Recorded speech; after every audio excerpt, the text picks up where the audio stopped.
ஓம் ஞானமுத்தீஸ்வர சமேத முத்தாரம்மனே போற்றி. அனைவருக்கும் வணக்கம். அனுபவம் மற்றும் அருள்வாக்கு ஜோதிடர் செந்தில்குமார் முத்தாரம்மன் பேசுகிறேன். இந்த பதிவில் 12 ராசியில் பிறந்த அன்பர்களுக்கு உங்களுடைய ஜாதகத்தில் ராகு பகவான் எந்தெந்த கிரகங்களோடு சேர்ந்து இருந்தால், எந்த தெய்வத்தை எப்படி வழிபாடு செய்தால் உங்களுக்கு ராகுவால் வரும் தோஷம் நிவர்த்தியாகி ராகுவே யோகக்காரகன், அந்த யோகம் அப்படிங்கிற விஷயம் உங்களுக்கு கிடைக்கும் அப்படிங்கிறத தெளிவாக எளிமையாக சொல்கிறேன். நண்பர்கள் வீடியோவை ஸ்கிப் பண்ணாமல் பாருங்கள், முழுமையாக பாருங்கள். சரிங்களா? சரி, இப்போ ராகு பகவானோட சேர்ற கிரகங்கள் அப்படிங்கிறத பார்த்தீங்கன்னா சூரியன் முதல் சரிங்களா சனி வரை கிட்டத்தட்ட 7 கிரகங்கள் ராகுவோட சேரும்போது உங்களுக்கு எந்தெந்த தெய்வத்தை வழிபாடு செய்ய வேண்டும் அப்படிங்கிறது நிறைய சூட்சமான விஷயம் இருக்குது. அதெல்லாம் நான் ஒவ்வொரு வீடியோவில் தனித்தனியாக சொல்கிறேன். இப்போ பர்டிகுலராக சிம்பிளாக ஒரு சின்ன விஷயத்தை நான் தெளிவாக உங்களுக்கு நான் இப்போ தெளிவாக சொல்கிறேன். சரிங்களா? சரி, இப்போ ராகுவோட சேர்ற கிரகங்கள் எல்லாமே பார்த்தீங்க அப்படின்னாச்சுன்னா கண்டிப்பாக அந்த கிரகத்தோட காரகத்துவம், உயிர் காரகத்துவம், பொருள் காரகத்துவம், இது எல்லாமே அந்த கிரகங்கள் இழக்கும். ஏன்னா ராகு அப்படிங்கிற ஒரு விஷயம் பார்த்தீங்கன்னா சூரியனை மறைக்கிறதுக்கு வல்லமை கொண்ட இந்த ராகு பகவான் கிட்டத்தட்ட எந்த கிரகம் சேர்ந்தாலும் அந்த கிரகத்தோட தன்மையை அது உறிஞ்சிக்கும். அப்போ இது போல இருக்கும்போது என்ன ஆகுன்னா, அந்த கிரகம் நமக்கு யோகமான கிரகமாக இருக்கும்போது என்ன ஆகுன்னா, கண்டிப்பாக அந்த யோகத்தை வெளிப்படுத்துறதுக்கு உண்டான சூழலை அந்த ராகு பகவான் உருவாக்குறது இல்லை. ஏன் அப்படின்னு கேட்டிங்கன்னா, அந்த ராகுவின் தன்மை அப்படிங்கிறது நிழல் கிரகங்கள், நிழல் கர்மா. நம்ம இன்னைக்கு ஒரு தவறு பண்ணுறோம், நாளைக்கே தண்டனை கிடைக்குது இல்லை. நல்லா செக் பண்ணி பாருங்க. ராகு அப்படிங்கிறது நிழல்.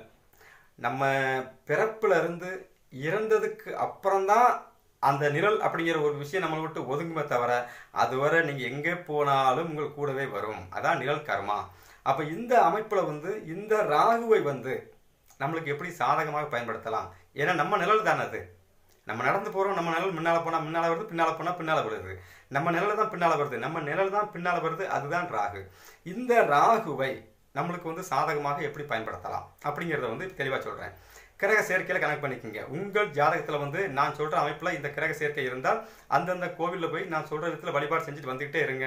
கண்டிப்பாக ராகுவால் வரும் தோஷங்கள் நிவர்த்தியாகி அந்த கிரகத்தோட தன்மை சம்பந்தப்பட்ட பாக்கியங்கள், யோகங்கள் உங்களுக்கு பிரம்மாண்டமாக கிடைக்கும். நான் அனுபவத்தில் உணர்ந்த விஷயங்களை நான் உங்களுக்கு தெளிவாக பகிர்ந்துக்கிறேன். சரிங்களா? சரி, ஒரு ஜாதகத்தில் சூரியன் ராகு சேர்க்கை இருந்தால் எங்கே வேணாலும் இருந்து போட்டு உங்கள் ஜாதகத்தில் அந்த அமைப்பு இருக்குது. அப்போது இந்த அமைப்பை நம்ம எப்படி எடுத்துக்கலாம்னு ஒரு கேள்வி வரும்ல.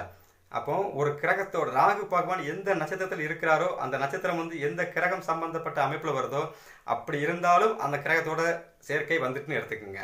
ராகுவோட சேர்ந்து இருந்தாலும் அந்த அமைப்பு. சரிங்களா? அடுத்து ராகுவின் பார்வையில் இருந்தாலும் சரி, இந்த அமைப்பு தான். அப்போ இதை நீங்கள் அந்த ராகு அந்த கிரகத்தோடு சேரும்போது கிரக சேர்க்கையை கணக்கு எடுத்துக்கோங்க. சரிங்களா? சரி, இப்போ சூரியன் ராகு ஒரு ஜாதகத்தில் இருக்குது அப்படின்னாச்சுன்னா இந்த அன்பர்கள் சிவ ஆலயங்களுக்கு போய் நீங்கள் வழிபாடு செய்ய போகும்பொழுது, சரிங்களா, சிவ ஆலயங்களை வழிபாடு செய்யும் பொழுது கோவிலில் போய் சிவனை தரிசனம் செய்து விட்டு வெளியே கோயில் கோபுர நிழல் இருக்குது பார்த்தீங்களா, அந்த நிழல் எந்த பக்கம் விழுதோ அந்த நிழலில் ஒரு அரை மணி நேரம் உட்காந்து இறைவனை தியானம் பண்ணுங்கள். சூரியன் ராகு யோகமாக செய்யும். ஏன் அப்படின்னு கேட்டிங்கன்னா, சூரியன் அப்படிங்கிறது சிவன். சிவ ஆலயத்தில் சிவனை வழிபாடு செஞ்சுட்டீங்க, ஓகே. ராகுக்கு உண்டான பரிகாரம் எங்கே எடுக்கிறீங்க? நம்ம அப்படியே வெளியே வந்துடுறோம்ல. அப்போ ராகு என்ன பண்ணுவார்னா மறுபடியும் உங்களுக்கு தோஷமாக பின்தொடர்வார். அப்போ ராகுங்கிற நிழல், கோபுர நிழல் அந்த பக்கம் விழுது பார்த்தீங்களா, அந்த நிழலில் போய் நீங்கள் ஒரு அரை மணி நேரம் உட்காரும்போது குரு, சரிங்களா, உங்கள் ஜாதகத்தில் பார்த்தீங்கன்னா ராகு சூரியன் சேர்க்கை அங்கே உங்களுக்கு இறைவன் சன்னிதானத்தில் பார்த்தீங்கன்னா தோஷத்தை நிவர்த்தி செய்யும். அப்போ சிவ ஆலயத்தில் போய் சிவனை தரிசனம் செய்து விட்டு வெளியே கோயில் கோபுர நிழல்லே ஒரு அரை மணி நேரம் 10 நிமிஷம் உட்கார்ந்து இறைவனை தியானம் பண்ணிட்டு நீங்கள் வந்தீங்க அப்படின்னாச்சுன்னா இப்படியே தொடர்ச்சியாக செய்யும்போது உங்களுடைய சூரியன் ராகு தோஷம் நிவர்த்தி ஆகும். இது சூரியன் ராகு.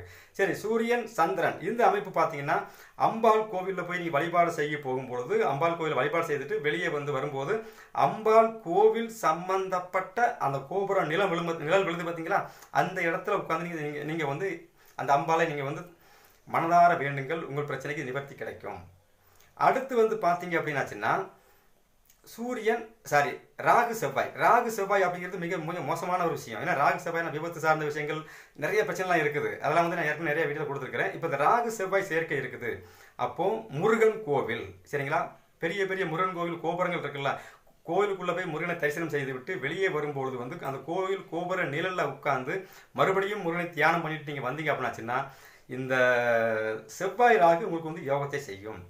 அதே அமைப்பில் வந்து பாருங்க, செவ்வாய் பகவான் வந்து காவல் தெய்வத்துக்கு சம்பந்தத்தில் வர்றாரு. அப்போ காவல் தெய்வங்கள் கோயில் கோபுரம் உயரமாக இருக்கும்ல, அந்த கோபுர நிழல் வருதில்ல, அந்த நிழலையும் நீங்கள் உட்காந்து சாமி இறைவனை தரிசனம் செய்து விட்டு அந்த இடத்துல உட்காந்து மறுபடியும் அந்த நிழலில் உட்காந்து இறைவனை நீங்கள் வழிபாடு செஞ்சு வந்தீங்க அப்படின்னாச்சுன்னா செவ்வாய் ராகு யோகமாக வேலை செய்யும். அடுத்து வந்து பார்த்தீங்கன்னா ராகு சுக்கிரன், இது மிகப்பெரிய சில பேருக்கு வந்து பார்த்தீங்கன்னா இந்த ராகு சுக்கிரன் இருந்துன்னா திருமணத்தில் வந்து ஒரு மிகப்பெரிய போராட்டமாக இருக்கும், திருமணம் அமைவதில் போராட்டமாக இருக்கும், திருமணம் நடந்தாச்சு அதுக்கப்புறம் போராட்டமாக இருக்கும், ஏதோ ஒரு பிரச்சனை கொடுத்துக்கிட்டே இருக்கும். அதாவது பெண்களால் திருப்தி இல்லாத நிலைமை, சுகபோகத்தில் திருப்தி இல்லாத நிலைமையெல்லாம் கண்டிப்பாக இந்த ராகு கொடுப்பார். இது போல இருக்கிறவங்க வந்து பார்த்தீங்கன்னா மகாலட்சுமி அம்மன் கோவில், சரிங்களா, நீங்கள் தேர்ந்தெடுத்துக்கலாம். சரி, மகாலட்சுமி அம்மன் கோவில் அப்படிங்கிறது வந்து எல்லா ஊர்களையும் இருக்குமா அப்படின்னா கண்டிப்பாக இருக்காது, எங்கே ஒரு பக்கம் தான் இருக்கும். அப்போ உங்கள் ஊர்லேயே வந்து பார்த்தீங்கன்னா ஒரு கோயில் கோபுரம் இருக்குது, அங்கே அம்பாள் தெய்வங்கள் இருக்கிறாங்க.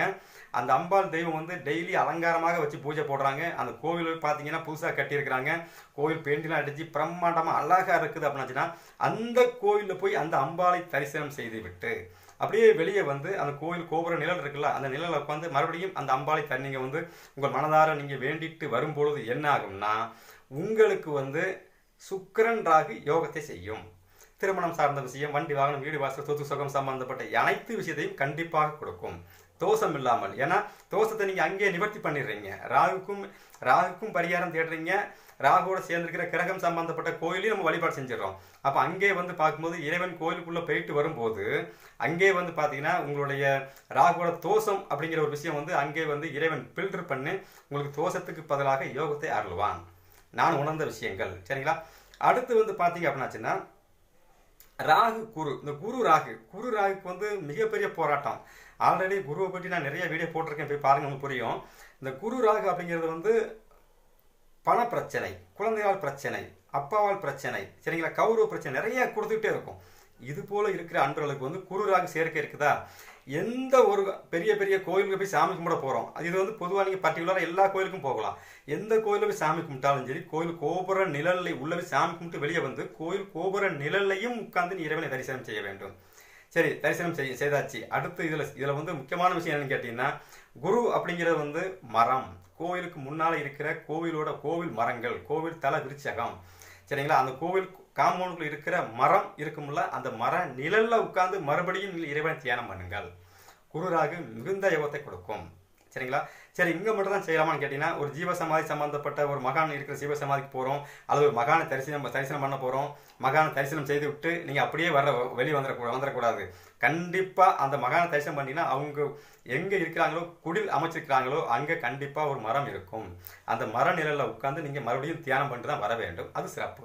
சரி, ஜீவ சமாதி சமாதி சம்பந்தப்பட்ட குரு சம்பந்தப்பட்ட ஸ்தலங்களுக்கு போகும்போது பாருங்க, அங்கே வந்து அந்த ஜீவ சமாதி சம்பந்தப்பட்ட அமைப்பில் வந்து குருவை தியானம் பண்ணி விட்டு பக்கத்தில் இருக்கிற மரம், அந்த கோயிலுக்குள்ளே இருக்கிற தல விருட்சகம் இருக்குல்ல, மரம் இருக்கும்ல, மரம் கண்டிப்பாக இருக்கும். அந்த மர நிழலில் உட்கார்ந்து நீங்கள் தியானம் பண்ணும்போது தான் அங்கே குரு ராகு யோகமாக செயல்படும், சரிங்களா. அடுத்து வந்து ராகு புதன்.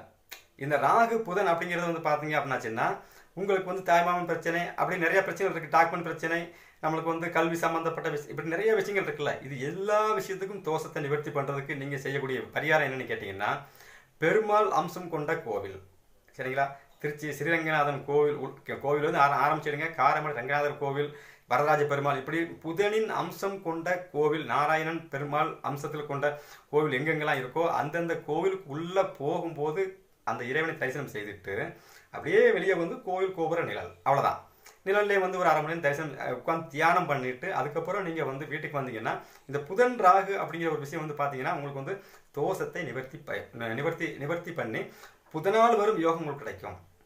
புதன் அப்படின்னாலே காலதேவனுக்கு 6ஆம் அதிபதி, கடன் கண்டிப்பாக கொடுப்பார், நோயை கொடுப்பார். புதன் அப்படிங்கிற ஒரு விஷயம் பார்த்தீங்கன்னா கையால் உளைச்சல், கால் உளைச்சல்லாம் இருக்குல்ல, கை உளைச்சல், தோள்பட்ட சோல்ற வலி இதெல்லாம் இருக்குல்ல, இதெல்லாம் அந்த பிரச்சனை எல்லாமே அப்படியே நிவர்த்தி ஆகும். ஏன்னா ராகு எந்த கிரகத்தோடு சேராரோ அந்த கிரகம் சம்பந்தப்பட்ட பிரச்சனைகள் நமக்கு அதிகமாக கொடுப்பார தவிர யோகத்தை கொடுக்க மாட்டார். அப்போ யோகத்தை கொடுக்கணும் அப்படிங்கும்போது நீங்கள் உள்ளே போய் அந்த இறைவனை வழிபாடு செய்துவிட்டு அப்படியே வெளியே வந்து அங்கேயே இருக்கிற கோபுர நிழல்லையும் நீங்கள் வழிபாடு செய்துவிட்டு வரணும். அதே சமயத்தில் அந்த கோவிலில் வந்து வழிபாடு செய்கிறதுக்கு உண்டான அமைப்புக்கு உண்டு, அந்த கோவில் கோபுரங்கள் இல்லை அப்படிங்கிற பட்சத்தில் கண்டிப்பாக கோவிலுக்கு முன்னால் தலவிருச்சகம் அப்படின்னு சொல்லக்கூடிய ஒரு மரங்கள் இருக்கும், கோவில் மரம் இருக்கும். அந்த மர நிழலை உட்கார்ந்து நீங்கள் வணங்கிட்டு வரும்பொழுதும் இன்னும் யோகத்தை செய்யும், சரிங்களா. அடுத்து வந்து பார்த்தீங்க அப்படின்னாச்சுன்னா குரு சனி. சரி, ராகு சனி. இந்த ராகு சனி இதுவும் மோசமான ஒரு அமைப்பு. ஏன்னா ராகு சனி எங்கே சேர்ந்தாலும் சரி, இப்போ தொழிலில் வந்து ஒரு திருப்தி இருக்காது, நிம்மதி இருக்காது, அடிக்கடி வந்து கால் வலி கை வலி ஏதோ ஒரு பிரச்சனை கொடுத்துக்கிட்டே இருக்கும். நோய் சார்ந்த விஷயங்கள், தொழிலில் வந்து போராட்டங்கள், தொழிலில் அதை செஞ்சு சாதிக்கணும் இதை செஞ்சு சாதிக்கணும் அப்படின்னு சொல்லி நம்ம பெரிய பெரிய முதல் போட்டு அதில் வந்து சாதிக்க முடியாமல் நஷ்டமாகி கஷ்டப்பட்டு ரொம்ப யோகமான நிலை, ரொம்ப மோசமான நிலைக்கெல்லாம் கொண்டு போகும். சனி ராகு அப்படிங்கிறது வந்து பார்த்தீங்கன்னா, சனி ராகு ஒரு ஜாதகத்தில் இருக்குது அப்படின்னாலே அவங்க வீட்டை சுற்றி நல்லா கணக்கு பண்ணி பாருங்கள். வாலா வெட்டிகள் விதவைகள்னு சொல்லக்கூடிய இந்த மாதிரி அமைப்பில் இருக்கவங்க தான் அவங்க வீட்டை சுற்றியே இருப்பாங்க. அவங்க எங்கே போய் குடியிருந்தாலும் அந்த அமைப்பாக கண்டிப்பாக இருக்கும். அப்போ இது ஒரு மோசமான அமைப்பு தான். சனி ராகு இரண்டுமே பாவக்கிரகங்கள். இந்த இரண்டுமே ஒரு சேர இருக்கிற அமைப்பில் இருக்க அன்பர்களுக்கு வந்து நீங்கள் வந்து காவல் தெய்வங்கள், அதுவும் பழமையான காவல் தெய்வங்களாக இருக்கணும், அல்லது கால பைரவர் கோவிலாக இருக்க வேண்டும், அல்லது சிவ ஆலயத்திலே பார்த்தீங்க அப்படின்னா பழமையான கோவிலாக இருக்கணும். காவல் தெய்வங்கள் அதாவது சுடலமாடன், கருப்பசாமி, சரிங்களா, எல்லையோரமாக காவல் இருக்கும். ஆண் தெய்வங்கள் இருக்கலாம், ஆண் தெய்வங்கள் பெண் தெய்வங்கள் எல்லாமே எடுத்துக்கலாம். அந்த மாதிரி ஒரு கோவிலில் வந்து கோயில் கோபுரங்கள் உயரமாக இருக்குது, அந்த மாதிரி கோயிலை தேர்ந்தெடுத்து உள்ளே போய் நீங்கள் அந்த தெய்வத்தை இறைவனை வழிபாடு செய்து விட்டு வெளியே வந்து கோயில் கோபுர நிழலில் வந்து உட்காந்து தியானம் பண்ணிட்டு வாங்க. இது ஒரு பாயிண்ட். காவல் தெய்வம் அப்படிங்கிறது வந்து பார்த்தீங்க அப்படின்னா எல்லா இடங்கள்லையுமே வந்து கோயில் கோபுரங்களோடு இருக்கிறது இல்லை. இப்போ திருநெல்வேலி மாவட்டம், தென் மாவட்டங்கள் எங்கள் மாவட்டத்தை எடுத்தீங்க அப்படின்னாச்சுன்னா அங்கெல்லாம் வந்து பார்த்தீங்கன்னா ரோட்டோரமாக சும்மா கோவில், சின்ன சின்ன கோவில் இருக்கும், கோவில் நிழல்லாம் விழாது. அப்போ பார்த்தீங்கன்னா பக்கத்திலே வந்து பார்த்தீங்கன்னா மரங்கள் இருக்கும். ஒரு கோவில் இருக்குது, சின்ன கோவிலாக இருக்கும். பார்த்தீங்கன்னா 6க்கு 6 ரூமில் வந்து ஒரு 7 அடி உயரத்தில் ரூம் இருக்கும். அங்கே ஒரு காவல் தெய்வம் இருக்கும். அதை நம்ம வழிபாடு செய்ய போவோம். அங்கே அந்த கோவிலோட நிழல் வந்து பார்த்தீங்க அப்படின்னாச்சுன்னா எல்லா நேரமும் நம்ம சரியாக கிடைக்காது. பெரிய கோவிலாக இருந்ததுன்னா கோபுர நிழல் வந்து கொஞ்சம் அதிகமாக இருக்கும், நம்ம உட்காந்துக்கலாம். ஆனால் அதே சமயத்தில் வந்து சின்ன கோயில் அப்படிங்கும்போது நிழல் அப்படிங்கிற நமக்கு சாதகமாக இல்லை அப்படின்னாச்சுன்னா கண்டிப்பாக பக்கத்தில் மரம் இருக்கும்ல, அந்த மர நிழலில் உட்காருங்க. அந்த மர நிழலில் உட்காந்து அந்த தெய்வத்தை வழிபாடு செய்து வரும்போது என்னாகுன்னா சனி ராகு யோகத்தை செய்யும். இதெல்லாம் வந்து உணர்ந்த விஷயங்கள். சரிங்களா? இப்போ வந்து பாருங்க, சூரியன், சந்திரன், செவ்வாய், குரு, புதன், சரிங்களா, சுக்கிரன், சனி 7 கிரகத்துக்கும் சொல்லியாச்சு. அடுத்து வந்து பார்த்தீங்கன்னா ஒரு கிரகம் வந்து ராகு பகவான். சரிங்களா? ராகு பகவான் வைங்களா, ராகு சம்மந்தப்பட்ட விஷயத்தான் உங்களுக்கு சொல்லிட்டு தான் வந்துட்டு இருக்கிறோம். அடுத்து கேது பகவான் ஒரு ஆள் இருக்கிறாரு. அப்போது ராகு பகவானோட கேது பகவான் கண்டிப்பாக எங்கே இருந்தாலும் சேர்ந்துக்கிட்டே இருப்பார். ஏன்னா அவர் தலைனா இவர் வாள், இவர் ஆடாமல் அவர் ஆட மாட்டார், அவர் ஆடாமல் இவர் ஆட மாட்டார். அப்போது உங்கள் கேது நட்சத்திர சாரத்தில், சரிங்களா, கேது நட்சத்திர சாரத்தில் யார் யாருக்கெல்லாம் ராகு பகவான் அமர்ந்திருக்கிறாரோ அவங்களாம் பார்த்தீங்க அப்படின்னாச்சுன்னா விநாயகர், அதாவது மனித முகம், இறைவனுடைய நார்மலான முகம் இல்லாமல் விலங்குகள் முகம் சம்பந்தப்பட்ட அமைப்பில் இருக்கிற தெய்வங்கள், பிரித்தியங்கரா தேவி, நரசிம்மர், ஆஞ்சநேயர், விநாயகர், சரிங்களா, அடுத்து வராகி அம்மன், இந்த மாதிரி தெய்வங்கள் கோயில் கோபுர நிழல் இருக்கும் பார்த்தீங்களா, அந்த நிழலை அதை சாமி உள்ள போய் சாமி கும்பிட்டு அந்த நிழலில் உட்காந்துட்டு வரலாம். இது யோகம். சரி, பக்கத்தில் வந்து பார்த்தீங்கன்னா அவசரத்துக்கு பார்த்தீங்க அப்படின்னா விநாயகர் அவங்களுக்கு சௌகரியமாக இருக்கும். வீட்டுக்கு வீடு தெரு கண்டிப்பாக இருக்குது. அப்போது விநாயகர் கோவிலே வந்து பார்த்தீங்க அப்படின்னா மரத்தடியில் இருக்கும் விநாயகரை நீங்கள் வழிபாடு செய்ய வேண்டும். மரத்தடியில் இருக்கிற விநாயகரை வழிபாடு செய்து விட்டு நீங்கள் வந்து அந்த கோவிலையும் சாமியும் வழிபாடு செய்துட்டு அந்த மர நிலையிலையும் உட்காந்து தியானம் பண்ணணும். அப்படி செய்யும்போது என்ன ஆகுன்னா, குருவுக்கு தெய்வத்தை வணங்கியாச்சு, சரிங்களா, ராகு சம்பந்தப்பட்ட அமைப்புக்கு நிழலையும் நம்ம ஆக்டிவேட் பண்ணியாச்சு. இந்த இரண்டையும் ஒரு சேர செய்யும் பொழுது உங்களுக்கு வந்து ராகு பகவானோடு எந்த கிரகம் சேர்ந்தாலும் சரி அந்த கிரகங்கள் வந்து உங்களுக்கு வந்து கொடுக்கக்கூடிய விஷயத்தை, சரிங்களா, கண்டிப்பாக யோகமாக கொடுக்கும். அதில் எந்த மாற்றமும் கிடையாது. அனுபவத்தில் அடியேன் உணர்ந்தது, என் தாய் முத்தாரம்மன் எனக்கு உணர்த்திய விஷயத்தை நான் கொடுத்துட்டு இருக்கிறேன். சரிங்களா? இது ஒரு பாயிண்ட். அடுத்து வந்து தெளிவாக இன்னொரு விஷயம் சொல்லிடுறேன். இப்போ நான் சொன்ன 8, 9 கிரகங்களுக்கு நான் தெளிவாக சொல்லிட்டேன்.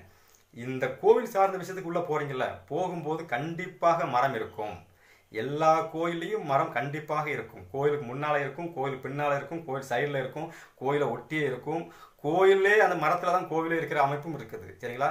கண்டிப்பாக அந்தந்த கோவிலில் இருக்கிற தலம் விருச்சகம் சொல்லக்கூடிய மரங்களுக்கு முன்னாலே உட்கார்ந்து அந்த மர நிழலில் உட்கார்ந்து நீங்கள் கண்டிப்பாக இறைவனை தியானம் பண்ண வேண்டும். ராகு அப்படிங்கிற ஒரு விஷயம் அப்போ தான் உங்களுக்கு வந்து சிறப்பாக செயல்படும். ஏன் மரத்தில் உட்காரணும்னு அவ்வளோ ஆணித்தரமாக சொல்கிறேன் அப்படின்னு கேட்டிங்கன்னா, மரம் அப்படிங்கிற ஒரு விஷயத்தை கனெக்ட் பண்ணி பாருங்கள். இயற்கையில் வர்ற அனைத்து வித மாசுபாடு சம்மந்தப்பட்ட, அதாவது கார்பன் டை ஆக்சைடு எல்லாமே அது உள்வாங்கி நம்மளுக்கு கொடுக்கும்போது அது வந்து ஆக்சிஜன் காத்தாக கொடுக்கும் பார்த்தீங்களா. அந்த நம்மளுடைய கெட்ட விஷயத்தை, ராகுவோட கெட்ட தோஷத்தை, ராகுவோட கெடுக்கும் தன்மையில் இருக்கும் அனைத்து விஷயத்தையுமே அந்த மரம் என்று சொல்லக்கூடிய அந்த மரம் வந்து உள்வாங்கி உங்களுக்கு வந்து யோகமாக கொடுக்கும். அப்போ இந்த விஷயத்த வந்து தெளிவாக இதுவரை யாரும் சொல்லியிருக்க மாட்டாங்க. நான் தான் முதல் முறையாக சொல்ல நினைக்கிறேன். செஞ்சு பாருங்கள், கரெக்டாக இருக்கும். இதிலே வந்து இன்னும் நான் நிறைய பரிகாரம் வச்சிருக்கிறேன். இதே இந்த ராகு சம்பந்தப்பட்ட அமைப்புக்கு வந்து இன்னும் ரகம் வாரியாக நிறைய வச்சிருக்கிறேன். இதெல்லாம் தனித்தனியாக ஒவ்வொரு வீடியோவில் நான் தனித்தனியாக உங்களுக்கு சொல்கிறேன். அதெல்லாம் நீங்கள் பார்த்து வாழ்க்கை செஞ்சுட்டு வந்துக்கிட்டே இருங்க. கண்டிப்பாக உங்கள் வாழ்க்கையில் வந்து ராகு அப்படிங்கிற ஒரு விஷயம் வந்து யோகத்தை கொடுக்கும். ஏன்னா ஒருத்தர் வந்து பல கோடிக்கு அதிபதியாக ஆகணும், பல கோடி சம்பாதிக்கணும் அப்படின்னா ராகு துணை இல்லாமல் எதுவும் செய்ய முடியாது. ஏன்னா ராகு தான் யோகக்காரகன். அப்போ யோகக்காரகனை நம்ம தூண்டணும் அப்படின்னாச்சுன்னா முதல்ல ராகு அப்படின்னாலே பாம்பு வந்து பார்த்தீங்கன்னா முதல்ல விஷத்தை கக்கும், அதுக்கப்புறம் தான் உள்ளேருந்து மாணிக்கத்தை வெளியே எடுக்கும். அப்போ விஷத்தை வந்து இறைவன் கையில் ஒப்படைச்சிட்டு நீங்கள் மாணிக்கத்தை எடுக்கணும்னு ஆசைப்பட்டீங்கன்னா நான் சொல்கிற இந்த அமைப்பு, உங்கள் ஜாதகத்தில் இந்த அமைப்பு இருக்குதா, நான் சொன்ன இந்த கோயிலில் போய் நீங்கள் இப்படி வழிபாடு செஞ்சுட்டு வாங்க. கண்டிப்பாக ராகுவால் உங்களுக்கு வந்து யோகம் யோகம் யோகம் மிகுதியாகவே இருக்கும். ராகுவால் வந்து எந்த கிரகமும் கெட்டு போகாது. ராகுவால் பீடிக்கப்பட்ட அந்த கிரகம் வந்து தன்னுடைய சுய இயல்பான விஷயத்தை உங்களுக்கு வந்து யோகமாக செய்யும். அடியன் உணர்ந்தது, என் தாய் முத்தாரம்மன் உணர்த்தியது. எல்லோருக்கும் என் தாய் முத்தாரம்மன் அருள் பரிபூர்ணமாக கிடைக்கட்டும். நன்றி, வணக்கம்.